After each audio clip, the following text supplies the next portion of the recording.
21 number question कर रहा है कि प्रतिरोध का मान बढ़ाने के लिए प्रतिरोधकों को जोड़ा जाना चाहिए। ए में दिया है श्रेणी क्रम में, बी में दिया है पाश्चात्य क्रम में, सी में दिया है ए और बी दोनों, डी में इनमें से कोई नहीं। तो ए आंसर हो जाएगा आपका श्रेणी क्रम।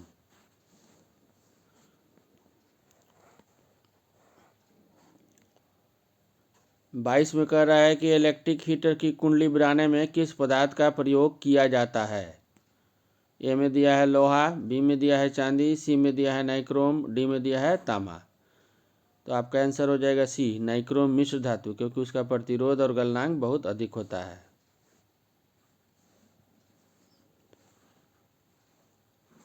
तेईस नंबर का रहा है कि निम्नलिखित में से कौन ग्लोबल वार्मिंग के लिए उत्तरदायी है। NH3, N2, O2 और CO2। तो यहाँ आंसर हो जाएगा डी CO2। 24 नंबर कह रहा है कि इनमें से कौन जीवाश्म ईंधन है। ए पेट्रोलियम, बी प्राकृतिक गैस, सी कोयला। इसका आंसर हो जाएगा डी उपयुक्त सभी।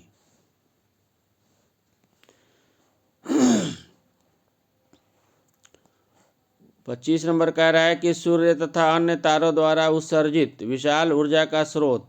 ए है नाभिकीय विखंडन, बी है नाभिकीय संलयन, सी है ए तथा बी दोनों, डी है इनमें से कोई नहीं। तो आपका हो जाएगा नाभिकीय संलयन।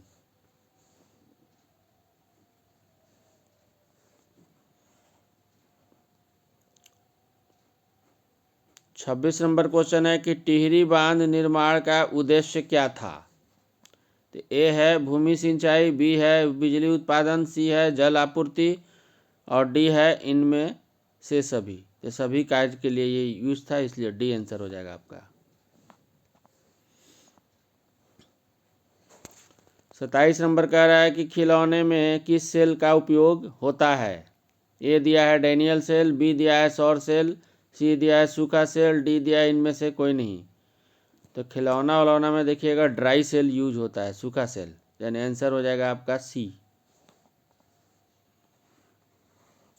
डी में 28 नंबर दिया है कि जल में वैद्युत अपघटन में कैथोड पर कौन सी गैस मुक्त होती है। तो कैथोड धनात्मक प्लेट होती है, इसलिए वहाँ हाइड्रोजन गैस मुक्त होती है। तो आपका आंसर हो जाएगा सी।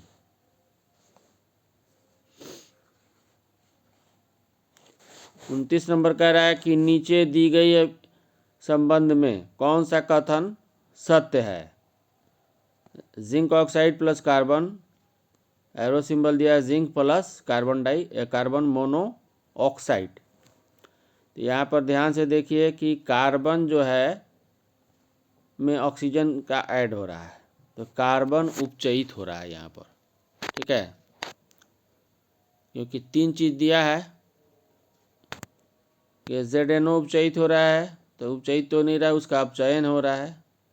बी में दिया है कार्बन अपचयित हो रहा है, तो कार्बन तो अपचयित हो ही नहीं रहा है। सी में दिया कार्बन उपचयित हो रहा है, तो कार्बन उपचयित होगा, कार्बन मोनोऑक्साइड नहीं है, कार्बन है, अपचयित हो रहा है। तो आंसर आपका हो जाएगा सी।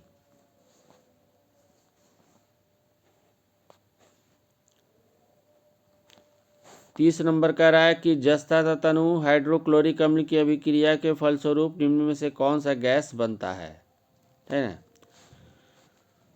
तो यहाँ पर हो जाएगा ए दिया N2, बी दिया H2, सी दिया है SO2 और डी दिया है CO2। तो हाइड्रोजन गैस हो जाएगा आपको।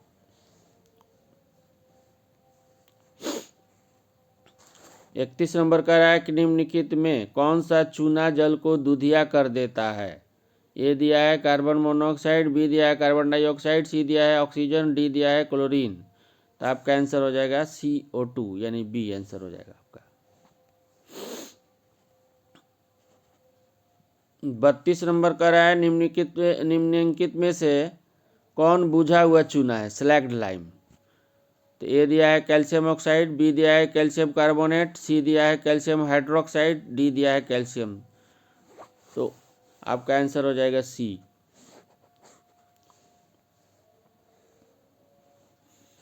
तैंतीस नंबर कह रहा है कि दंत मंजन प्रायः होता है। ए दिया अम्लीय, बी दिया लवण युक्त, सी दिया क्षारीय, डी दिया इनमें से कोई नहीं। तो आंसर आपका हो जाएगा क्षारीय, क्योंकि हमारे अम्ल फंस जाने से हमारे दांत सड़ने लगते हैं, और क्षारीय हम लोग जो टूथपेस्ट यूज़ करते हैं तो वो उसको उदासीन बनाता है, उसके प्रभाव को कम करता है।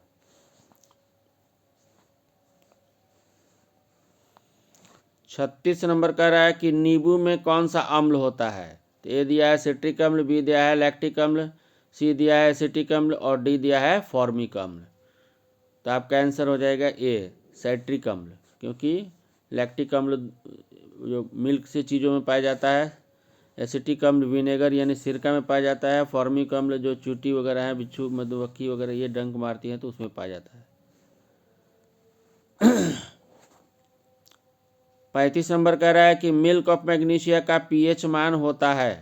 तो ए में दिया है 4, बी में दिया है 5, सी में दिया है 8 और डी में दिया है 10.5। तो आपका आंसर यहाँ हो जाएगा डी 10.5, क्योंकि मिल्क ऑफ मैग्नीशिया एक स्ट्रॉन्ग क्षार के ग्रुप में आता है। वो वही हम लोग गैस जब हो जाता है एंटासिड के रूप में, इनो वगैरह ये सब चीज़ों में मिला रहता है वो।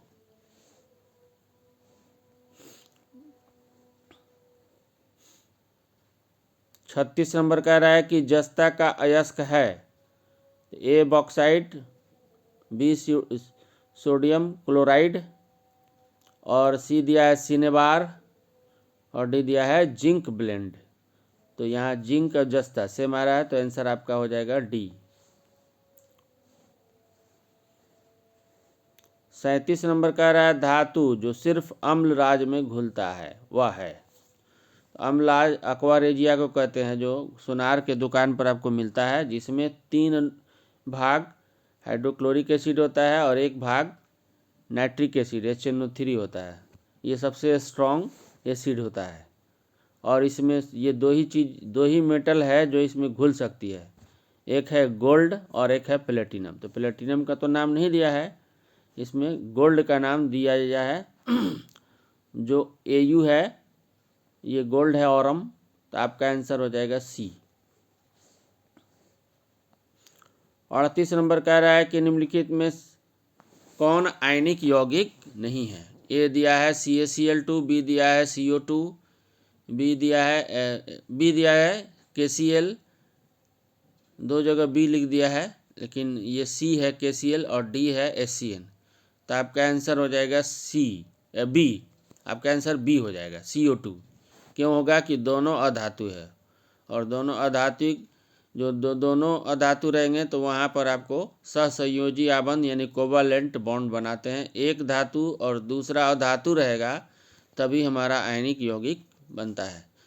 आयनिक यौगिक में इलेक्ट्रॉन ट्रांसफ़र होता है और कोवालेंट बॉन्ड में इलेक्ट्रॉन की शेयरिंग होती है, साझेदारी होती है। तो आपका आंसर हो जाएगा CO2। 39 नंबर कह रहा है कि हीलियम गैस है।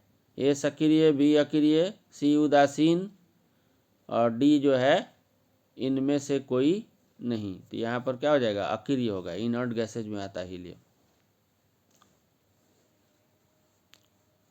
40 नंबर कह रहा है कि सबसे कठोर प्राकृतिक पदार्थ है। ए दिया है लोहा, बी दिया है सोना, सी दिया है चांदी और डी दिया है हीरा। तो इन सभी में सबसे कठोर आपका हीरा है।